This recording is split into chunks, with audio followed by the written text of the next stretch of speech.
Hello students, अस्सलाम वालेकुम warahmatullahi wabarakatuh. Let us start our topic. Last time हम लोग ने जो चैप्टर स्टार्ट किया था पेयर ऑफ स्ट्रेट लाइंस, तो पेयर ऑफ स्ट्रेट लाइन के अंदर हम लोग ने क्वेश्चन नंबर 1 के क्वेश्चन नंबर 1 to 3 किए थे. लास्ट वीडियो में हमने क्या क्या पढ़ा था कि अगर कोई भी एक होमोजेनियस इक्वेशन होती है तो वो homogeneous equation of second degree will always represent a pair of straight lines. वो दो इक्वेशन को रिप्रेजेंट करेगी, राइट लाइन को रिप्रेजेंट करेगी and that line will be passing through the origin. ये हम लोग ने डिस्कस किया हुआ था. Now let's see here. अभी आगे का टॉपिक पढ़ते हैं.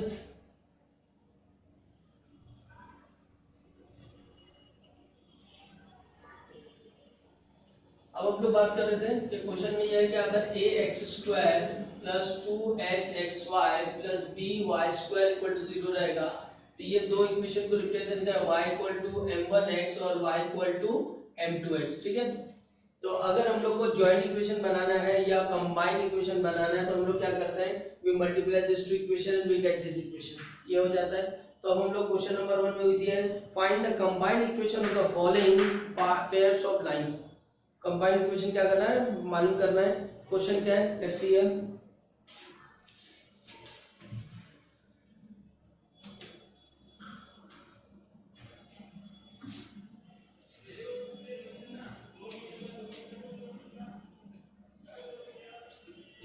Question number 1, sub question 4. The question given is passing through 2, 3 and perpendicular to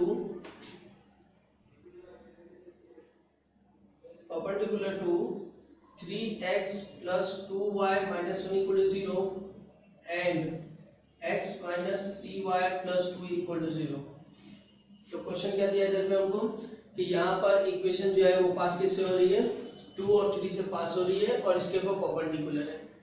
तो सबसे पहले क्या करना है हमको, सबसे पहले हमको सेपरेट इक्वेशंस मालूम करना है u और v, और दोनों आ गई तो हम क्या करेंगे, दोनों को ज्वाइन करके कंबाइंड इक्वेशन बना लेंगे. तो यहाँ सेपरेट इक्वेशन मालूम करने के लिए ये हमको दिया हुआ है यहाँ पर पासिंग थ्रू द पॉइंट 2, 3. एक पॉइंट दिया हुआ है and the required line is perpendicular to this two line. मतलब दो लाइन है, एक इसके ऊपर परपेंडिकुलर और एक इसके ऊपर परपेंडिकुलर है. तो मतलब परपेंडिकुलर देने से क्या हो गया, स्लोप का हमको कंडीशन दे दिया कि अगर दो लाइन एक दूसरे पे परपेंडिकुलर होती हैं तो एक का स्लोप दूसरे का नेगेटिव रेसिप्रोकल होता है. अगर मुझे ये लाइन दिया हुआ है तो इसका स्लोप मैं इजीली निकाल सकता हूँ. तो रिक्वायर्ड लाइन का जो स्लोप होगा वो नेगेटिव रेसिप्रोकल होगा, तो इससे मुझे स्लोप मिलेगा. ये पॉइंट है, स्लोप पॉइंट फॉर्म से इक्वेशन आ जाएगी. फिर इसका स्लोप मिलेगा तो उससे रिक्वायर्ड लाइन जो इसके ऊपर परपेंडिकुलर उसका स्लोप मिलेगा. ये पॉइंट है, इससे दूसरी लाइन आ जाएगी. दोनों लाइन को कंबाइन कर देना है. ये टोटल क्वेश्चन जब भी हम लोग पढ़ेंगे तो उसके अंदर एक एक चीज को डिफाइन कर लेंगे ताकि समझ में आ जाए कि हाँ नेक्स्ट टाइम में हमारे लिए आसानी हो जाए. तो क्या हो जाएगा इधर में कि since slope of 3x plus 2y minus 1 equal to 0 is. अब इसका स्लोप क्या है, तो क्या बताया था स्लोप में, अगर ax plus by plus c equal to 0 होता है तो slope will be minus coefficient of x upon coefficient of y. तो इसका स्लोप है -3/2 x का कोफिशिएंट और y का कोफिशिएंट -3/2 इसका स्लोप है. तो रिक्वायर्ड लाइन जो इसके ऊपर परपेंडिकुलर है उसका क्या होगा, required line perpendicular slope of required line, यहाँ पे क्या आ जाएगा, slope of required line perpendicular to 3x plus 2y minus 1 equal to 0 is. अब इसको हम लोग m1 दे देते हैं तो ये क्या होगा, माइनस है तो प्लस हो जाएगा, 3/2 है तो इसका उल्टा 2/3 हो जाएगा. Reciprocal, negative reciprocal. ये स्लोप और इसका m1 आ गया. पॉइंट हमको दिया कि ये किससे पास हो रही है, 2, 3 से पास हो रही है. स्लोप पॉइंट फॉर्म से इक्वेशन निकाल सकते हैं, तो निकालेंगे. Therefore its equation is, equation क्या होगी, y minus y1 equal to m x minus x1. ठीक है, यहाँ पे m हमारा क्या है, m1 है तो मैं इसको m1 दे देता हूँ. अब ये x1 y1 कौन है, ये x1 y1 ये पॉइंट है जहाँ से लाइन पास हो रही है 2, 3. तो यहाँ रख देंगे y -3 m1 है मेरे पास 2/3 x -2. ये हो गया. now simplified क्रॉस मल्टीप्लाई कर लो, 3y minus 9 equal to 2x minus 4, ये आ गया। और इसको सिंप्लीफाई कर लेंगे तो कितना आ जाएगा, देयरफॉर ये हो जाएगा 2x, ये आ जाएगा माइनस 3y, ये इधर आ जाएगा तो प्लस 5 इक्वल टू 0। ये हमारी इक्वेशन फर्स्ट हो गई, इसको हम लोग बोल सकते हैं फर्स्ट इक्वेशन। ठीक है, अब इसी तरह हमको सेकंड निकालना है। अब यहाँ पे लिखेंगे slope of this line x minus 3y plus 2 equal to 0 is, इसका स्लोप क्या है, क्या बताया था, minus coefficient of x upon coefficient of y। तो माइनस यहाँ पे आएगा x का कोफिशिएंट 1 अपॉन y का कोफिशिएंट माइनस 3 विच इज 1/3। ठीक है, तो यहाँ पे आ जाएगा therefore slope of line perpendicular to x minus 3y plus 2 equal to 0 is, इसको m2 दे दो, m2 क्या आएगा, प्लस है तो हम क्या लिखेंगे माइनस, और 1/3 है तो इसको क्या लिखेंगे 3, तो ये m2 आ गया। अभी की इक्वेशन क्या आएगी, देयरफॉर इट्स इक्वेशन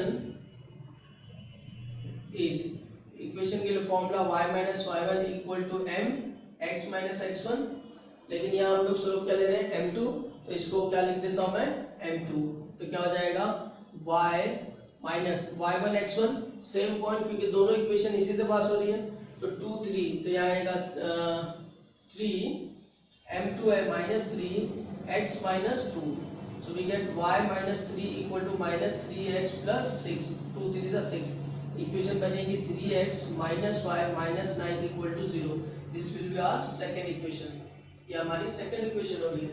तो बात समझ में आ गई, हमारे इक्वेशन पास हो रही थी इससे और इसके ऊपर परपेंडिकुलर था, इससे एक इक्वेशन मिल गई, इक्वेशन नंबर 1 इससे पास हो रही थी, इस पे परपेंडिकुलर थी, इससे इक्वेशन मिल गई 2।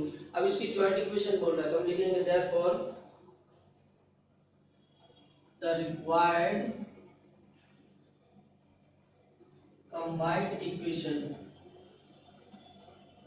इज, क्या हो जाएगी, दोनों को मल्टीप्लाई कर देंगे, तो मैं थोड़ा स्पेस ले रहा हूँ, यहाँ से लिखेंगे हम लोग 2x माइनस 3y प्लस 5 जाएगा 3x minus y minus 9 is equal to 0, ये आ गया।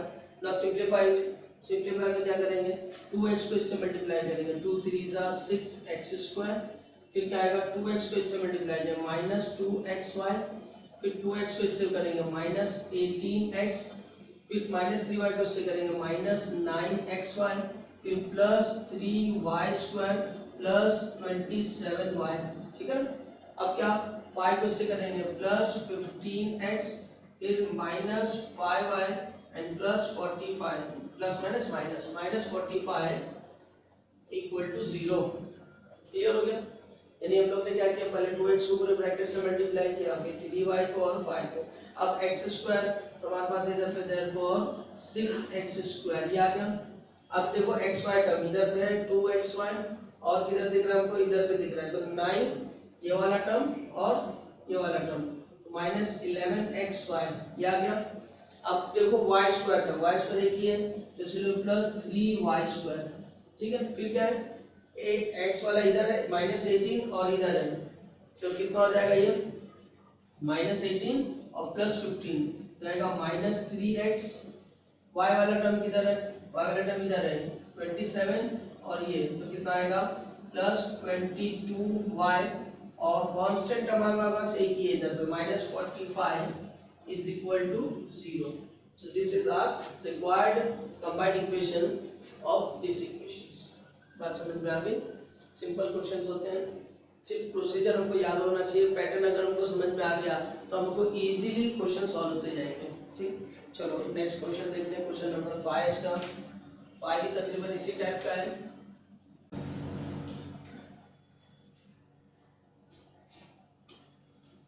So let's see question number 5. Passing through the point minus 1 and 2. Question number 5 is passing through the point minus 1 and 2. And one is parallel to x plus 3y minus 1 equal to 0. Another is perpendicular to 2x minus 3y minus 1 equal to 0. ठीक है, तो इसको मैं hint दे देता हूँ आपको, जैसा भी ये लास्ट क्वेश्चन हम लोग ने जो सॉल्व किए वो उसी पैटर्न पे रहेगा। पासिंग थ्रू पॉइंट दिया, ये x1 y1 हो जाएगा, ये हमारा गिवन x1 y1, ठीक है। अब इसके ये जो इक्वेशन है ये पैरेलल है रिक्वायर्ड इक्वेशन, तो इसका स्लोप कितना है -1/3 है, तो रिक्वायर्ड लाइन का भी स्लोप क्या रहेगा m1 -1/3 रहेगा, ठीक है। अब इस लाइन पे वो परपेंडिकुलर है, इसका स्लोप कितना है 2/3 है, तो 2/3 है तो उसका स्लोप कितना रहेगा m2 का -3/2 रहेगा। m1 मिल गया, m2 मिल गया, पॉइंट मिल गया, स्लोप पॉइंट से निकालो और उसके बाद में दोनों को कंबाइन कर दो। तो जैसा क्वेश्चन नंबर 4 हम लोग ने किया वैसे क्वेश्चन नंबर 5 करेंगे। डिफरेंस क्या सिर्फ वहाँ दोनों परपेंडिकुलर दिया था, यहाँ पे एक पैरेलल एक परपेंडिकुलर। जब इक्वेशन पैरेलल रहेगी तो स्लोप इक्वल रहेगा, परपेंडिकुलर रहेगी तो जैसा हम लोग ने किया नेगेटिव रेसिप्रोकल हो जाएगा, ठीक है। अब देखते हैं हम लोग क्वेश्चन नंबर 2। क्वेश्चन नंबर 2 में क्या बता रहा है, सेपरेट इक्वेशन मालूम करना है। क्या मालूम करना है आप लोगों को, सेपरेट इक्वेशन।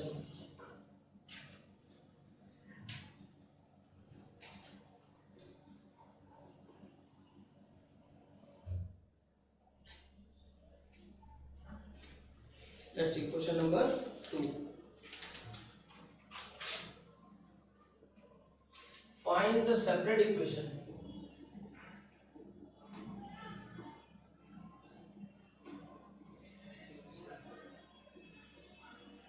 ठीक है, find the separate equations of the following pair of straight line.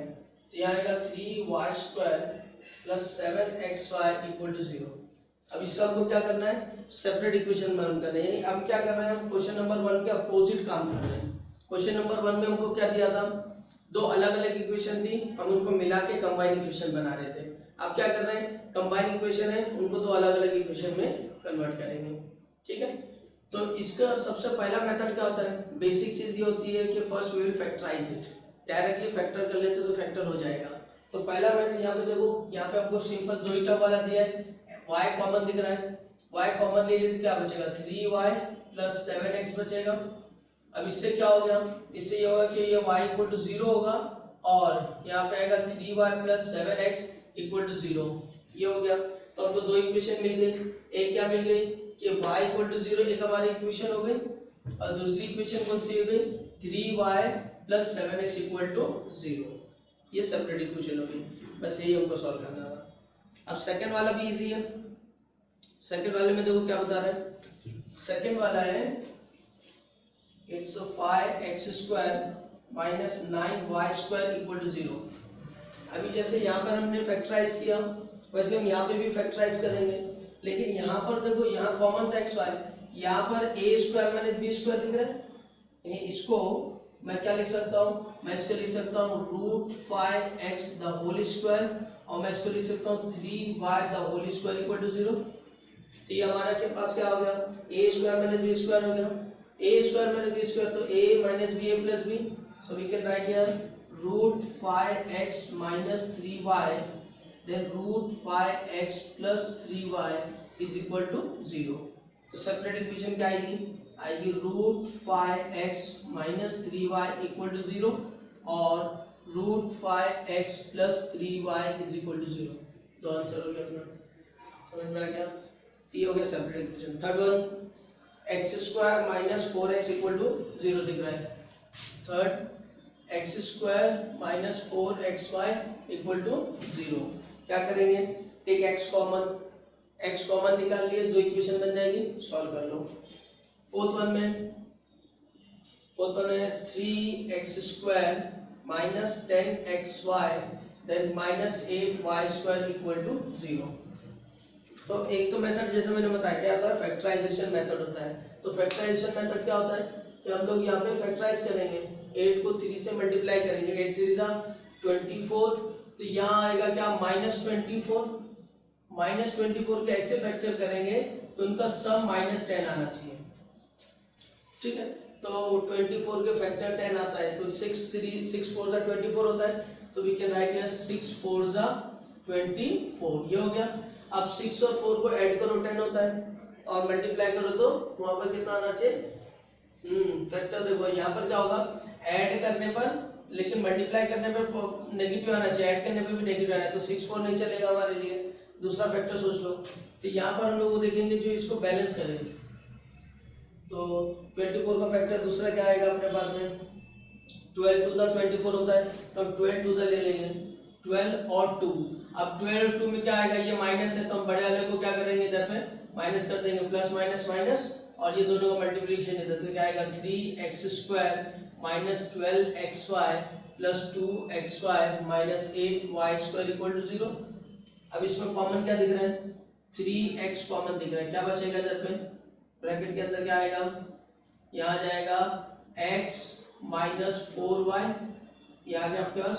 फिर इधर पे क्या कॉमन दिख रहा है, हमारे पास दिख रहा है 2y कॉमन दिख रहा है, तो क्या आ जाएगा ब्रैकेट के अंदर, ब्रैकेट के अंदर आ जाएगा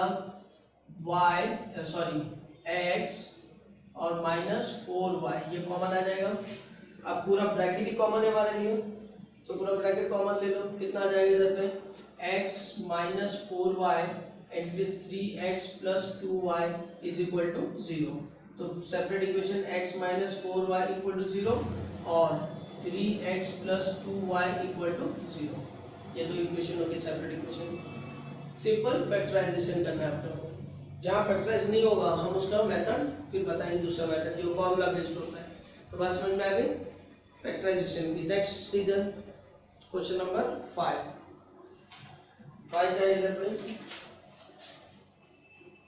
it is 3x² minus 2 root 3xy minus 3y² equal to 0, याद है।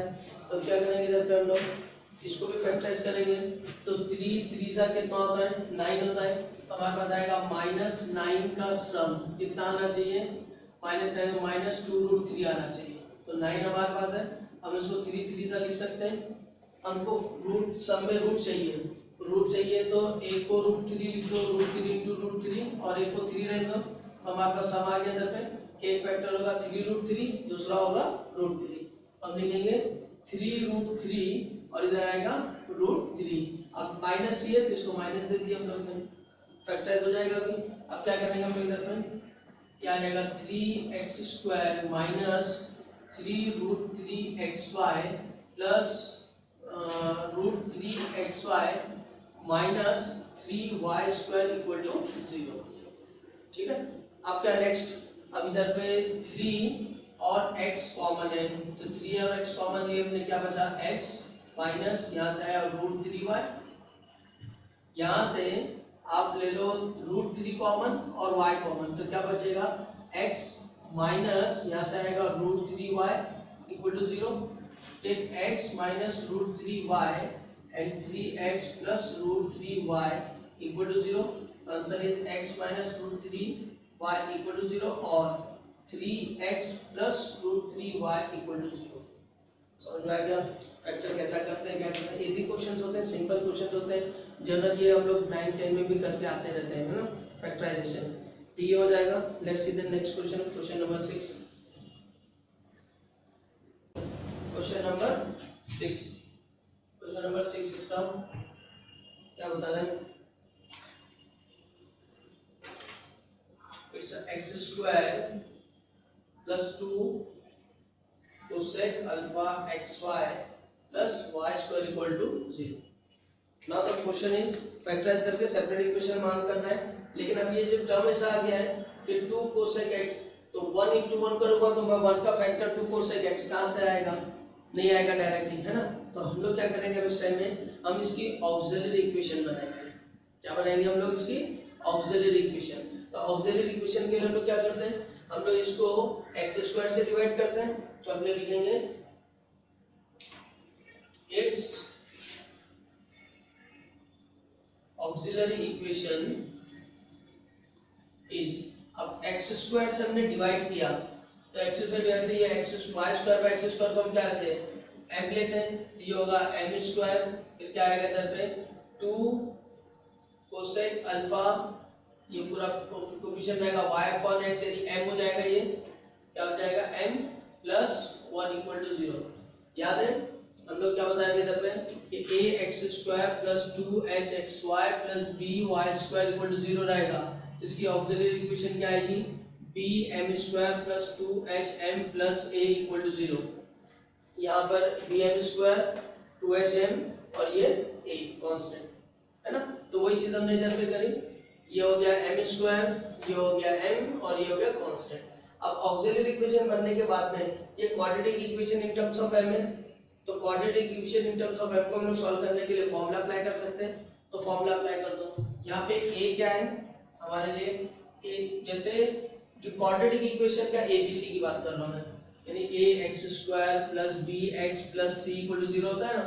तो ए क्या है इसमें, यहाँ पे ए है 1, बी क्या है 2 कोसेक अल्फा और सी क्या है 1, क्या आ जाएगा। तो फॉर्मूला क्या आ जाएगा, therefore m is equal to minus b plus minus root of b square minus 4ac upon 2a, ये फॉर्मूला हो गया।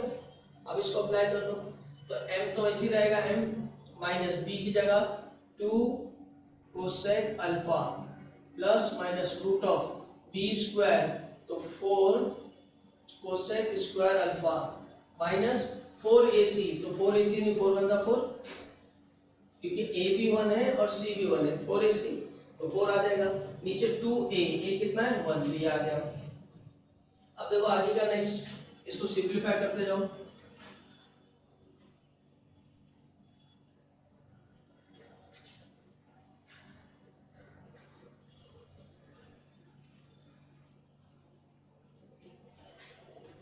तो लेट्स सिंपलीफाई। अब यहां से हमको क्या दिख रहा है, 4 कॉमन दिख रहा है, take 4 common, so m equal to minus 2 cosec alpha, यहाँ आ रहा है प्लस माइनस 2, ये आ जाएगा कोसेक स्क्वायर अल्फा माइनस 1, नीचे कितना 2। अब ये 2 2 कैंसिल हो गया दोनों, क्या बचेगा इधर पे minus cosec alpha plus minus, अब कोसेक स्क्वायर एक्स माइनस 1 क्या होता है, कोसेक स्क्वायर एक्स है ना, 1 plus cot square theta equal to cosec square theta, तो cosec square theta minus 1 cot square, तो ये आ गया। अब नीचे 2 2 को भी हटा दो, minus cosec alpha plus minus क्या आ जाएगा कॉट अल्फा, सॉरी ये 2 तो हट गया, ये आ गया अपने पास, क्योंकि 2 इन दोनों से कैंसिल हो गया। अब कॉट और इसको सिंपलीफाई कर लो, तो m की दो वैल्यू आएगी हमारे पास, माइनस कोसेक को मैं क्या लिख सकता हूँ 1 अपॉन साइन लिख सकता हूँ, 1 अपॉन साइन, और कॉट को क्या लिख सकता हूँ मैं कॉस अपॉन साइन, ये क्या आ गया। और दूसरी इक्वेशन क्या आएगी हमारे पास में, दूसरी इक्वेशन हमारे पास आएगी m equal to minus 1 upon sine alpha, और ये जो कॉट माइनस है तो minus cos alpha upon sine alpha, ये आ गया। तो m की दो वैल्यू हमारे पास आ रही है, एक प्लस में और एक माइनस में, तो एक एक को सिंपलीफाई कर लो, पहले इसको मैंने ले लिया, तो देयरफॉर m इक्वल टू क्या आएगा, माइनस साइन में कॉमन रखता हूँ, तो 1 माइनस कॉस अल्फा आएगा, जब पे नीचे आएगा साइन अल्फा, तो ये आ जाएगा माइनस 1 माइनस कॉस अल्फा, यानी 1 minus cos 2 theta, 1 minus cos 2 theta क्या आता है 2 कॉस स्क्वायर थीटा बाय 2, तो इधर कितना आ जाएगा 2, सॉरी माइनस है ना, तो 2 साइन स्क्वायर आएगा, यहाँ अल्फा बाय 2 आएगा, और यहाँ साइन थीटा का फॉर्मूला लगाओ डबल एंगल का, 2 sine 2 theta 2 sine theta cos theta, इधर आएगा 2 sine alpha by 2 into cos alpha by 2, करता क्या है 2 से 2 कैंसिल, साइन से साइन कैंसिल, आंसर क्या मिला हमको माइनस साइन और कॉस tan अल्फा बाय 2, ये m है, ठीक है।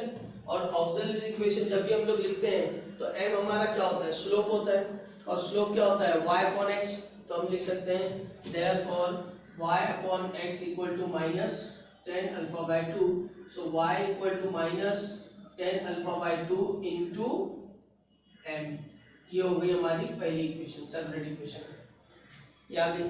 अब दूसरी के लिए हम लोग ने क्या लिए थे m, ये वाली वैल्यू लेके सॉल्व किए थे, यहाँ से माइनस डिनोमिनेटर सेम था तो माइनस n कॉमन निकाले थे, अब इसको ले लो, नाउ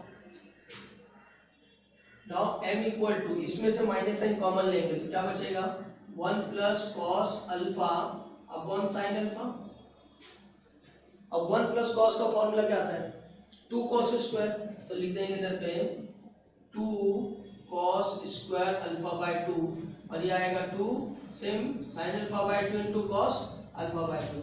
अब इधर क्या कटेगा, इधर कॉस कटेगा, तो यहाँ क्या आ जाएगा 2 और 2 कैंसिल, कॉस से cos cancel, cos upon sine क्या आएगा, कॉट आएगा, तो minus cot alpha by 2। This is m मतलब y upon x।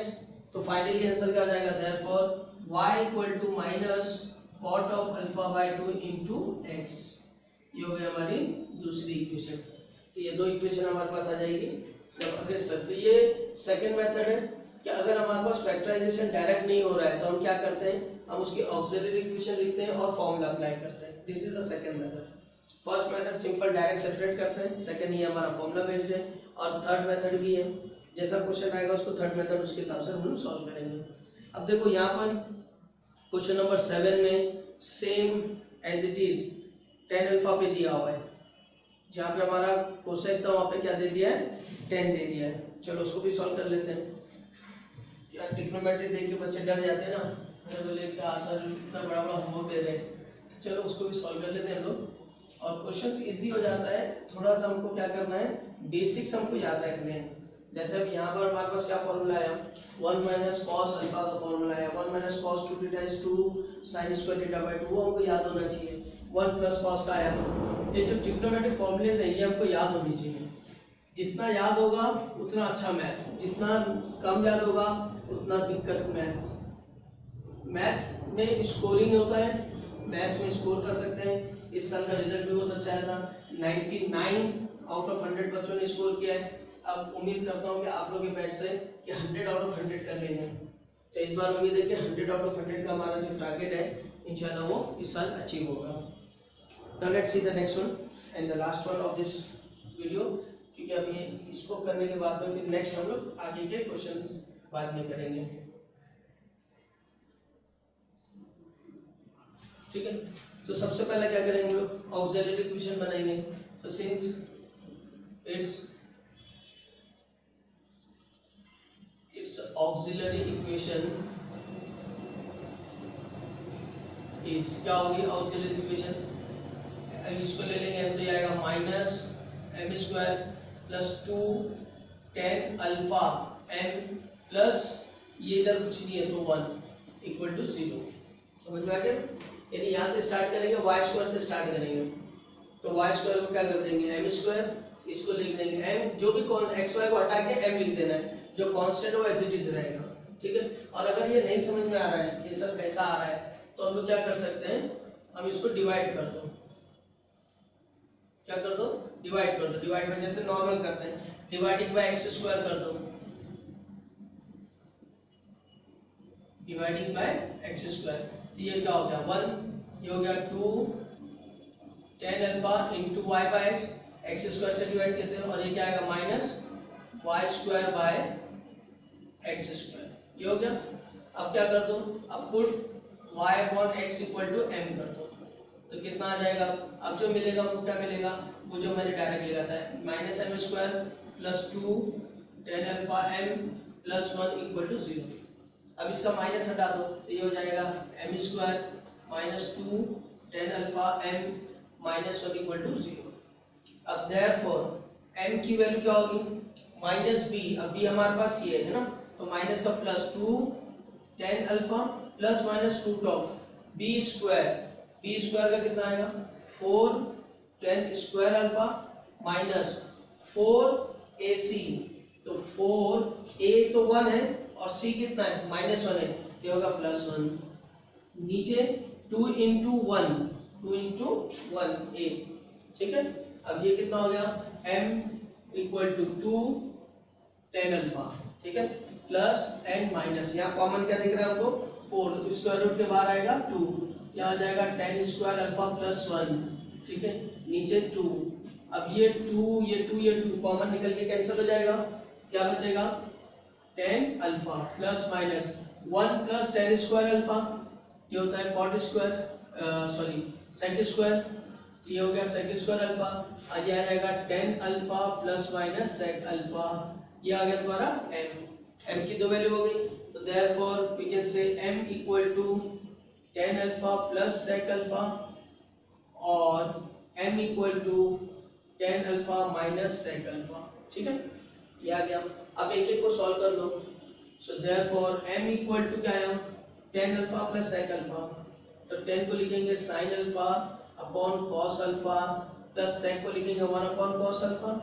So it will be 1 plus cos 1 plus sin alpha upon cos alpha. देखो अब यहाँ पर 1 प्लस sin आ रहा है, 1 प्लस साइन का फॉर्मूला क्या होता है, 1 प्लस साइन का फॉर्मूला अगर याद रहेगा आप लोगों को तो होता है cos alpha by 2 plus sin alpha by 2 the whole square, है ना। तो हम वो अप्लाई करेंगे, तो इधर आ जाएगा, मैं इधर लिख देता हूँ m, इधर आ जाएगा cos alpha by 2 plus sin alpha by 2 the whole square. ये किसका फॉर्मूला है, 1 प्लस sin अल्फा का फॉर्मूला है, 1 प्लस sin 2 थीटा भी बोलते हैं। और ये cos 2 थीटा का फॉर्मूला, अब cos थीटा का फॉर्मूला 3 होता है, cos square theta minus sin square theta, 1 minus 2 cos square theta sin square theta and 2 cos square theta minus 1। तो इसमें से हमको ऊपर sin और cos में मिल रहा है, तो हम पहला वाला अप्लाई करेंगे cos square theta minus sin square theta. तो इसका फॉर्मूला बन जाएगा cos square alpha by 2 minus sin square alpha by, अब इसमें ये a square minus b square है, तो ये हो जाएगा cos alpha by 2 plus sin alpha by 2 the whole square, और ये बन जाएगा cos alpha by 2 minus sin alpha by 2 and this is cos alpha by 2 plus sin alpha by 2। ठीक है, अब ये जितनी भी जो टेक्निक्स आ रही हैं ये हमने डेरिवेटिव्स में भी यूज कर चुके हैं, 11 के ट्रिग्नोमेट्री में तो पढ़े ही पढ़े हैं, लेकिन अगर कोई नहीं पढ़ा है तो डेरिवेटिव्स में भी यूज कर चुके हैं और एप्लीकेशन इसमें भी यूज कर चुके हैं अपने ट्रिग्नोमेट्री फंक्शन में। अब क्या करना है, अब ये पॉजिटिव वाला कैंसिल हो जाएगा, यहाँ क्या बचेगा, m इक्वल टू आएगा cos alpha by 2 plus sin alpha by 2, यह जाएगा cos alpha by 2 minus sin alpha by 2। अब क्या करना है, अब cos से डिवाइड कर दो, cos अल्फा बाय 2 से डिवाइड कर दो, तो इधर आ जाएगा 1 plus tan alpha by 2, cos से डिवाइड करेंगे 1, sin अपॉन cos tan, ये 1 और sin अपॉन cos tan, और ये किसका फॉर्मूला देता है, ये फॉर्मूला आपको देता है tan ऑफ 1 की जगह आता है पाई बाय 4 प्लस अल्फा बाय 2, क्या देता है, tan of pi by 4 plus alpha by 2। अब क्या करना है, अब m हम लोग ने लिया था क्या, y अपॉन x रख दे इधर पे, तो therefore y upon x equal to tan pi by 4 plus alpha by 2। So therefore y equal to क्या आ गया, tan pi by 4 plus alpha by 2 into x। This is our first equation, ये हो गया। अब ये जो लेना है हमको अल्फा बाय 2 माइनस सेकंड, ये tan का, अब इसमें भी सॉल्व करेंगे, तो देखो क्या है, सिर्फ डिफरेंस किसमें आएगा, माइनस में आएगा, बाकी सब प्रोसीजर सेम रहेगा। तो similarly we can directly write here, यहाँ से इसको इस पार्ट को निकाल देता हूँ मैं,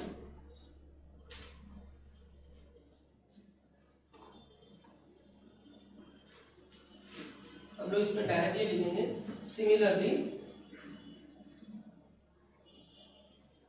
m इक्वल टू, ये जो है tan alpha minus sec alpha है, तो पूरा प्रोसीजर सेम रहेगा, यहाँ माइनस आएगा या ऊपर माइनस आएगा या ऊपर माइनस आएगा नीचे सेम रहेगा, या ऊपर जब माइनस आएगा तो माइनस वाला कटेगा प्लस वाला बचेगा, तो यहाँ फिर फाइनली हमको क्या मिलेगा, यहाँ ऊपर माइनस आएगा नीचे प्लस आएगा, तो फाइनल आंसर हमारा होगा tan of pi by 4 minus alpha by 2, यहाँ प्लस आ रहा है यहाँ माइनस, तो अब यहाँ m क्या है, m है y, तो ये जाएगा tan of pi by 4 minus alpha by 2 into x, m की जगह क्या रख दिया हम लोग ने y अपॉन x, ये अपना आंसर आ गया। तो दो सेपरेट इक्वेशन कौन सी हो गई, एक ये हो गई और एक ये हो गई, बात समझ में आ गई। तो ये जो क्वेश्चंस रहते हैं इसमें ट्रिग्नोमेट्रिक पार्ट हमको दिया हुआ है, ट्रिग्नोमेट्रिक पार्ट हमारा अच्छा होना चाहिए। अब जो पीछे हमारे पास आंसर दिया है ना, वो इतना सिंप्लीफाई नहीं किया हुआ है, उसने क्या किया है, यहीं पे सिंप्लीफाई डायरेक्टली लिख दिया है इसको, तो हमारे लिए और आसान हो गया, हमारे लिए बहुत आसान हो गया। ये इसको ही लिख दिया यहाँ पे, क्या m की वैल्यू यहाँ पे लिख दिया है, तो फाइनल आंसर पीछे क्या है, y equal to tan alpha plus sec alpha into x and y equal to tan alpha minus sec alpha, ठीक है। और उससे पहले वाले क्वेश्चन में भी सिंप्लीफाई नहीं किया, उसने direct cosec alpha minus cot alpha में दिया है, तो हमारे लिए ये पूरा प्रोसीजर टाइम बच जाएगा जो हम लोग ने किया, यानी पीछे के हिसाब से अगर हम लोग आंसर देखेंगे तो ये तो हमारा एक फाइनल आंसर है, और this is the simplified answer, ये सिंप्लीफाइड आंसर है, ये फाइनल इससे सिंप्लीफाई नहीं होएगा, लेकिन पीछे के आंसर के हिसाब से अगर हम लोग निकालेंगे तो हम लोग डायरेक्टली लिख सकते हैं इधर पे therefore y इक्वल टू यहाँ पे आ जाएगा y अपॉन x, ये आ जाएगा tan alpha plus sec alpha, तो y इक्वल टू क्या आ जाएगा tan alpha plus sec alpha into x, और दूसरा पार्ट ले लेंगे तो क्या आ जाएगा और y equal to tan alpha minus sec alpha into x, ये हो गया। तो देखो क्वेश्चन हमारा अगर इसको सॉल्व कर रहे हैं तो हम यहाँ से आए थे, यहाँ डायरेक्ट ये आ गया, इतना डिड्यूस होगा पीछे के आंसर के हिसाब से, और सिंप्लीफाई करते हैं तो ये सिंप्लीफाइड आंसर होता है। ठीक है, तो इसको सॉल्व करो एक बार, मिलते हैं फिर नेक्स्ट वीडियो में। Thank you.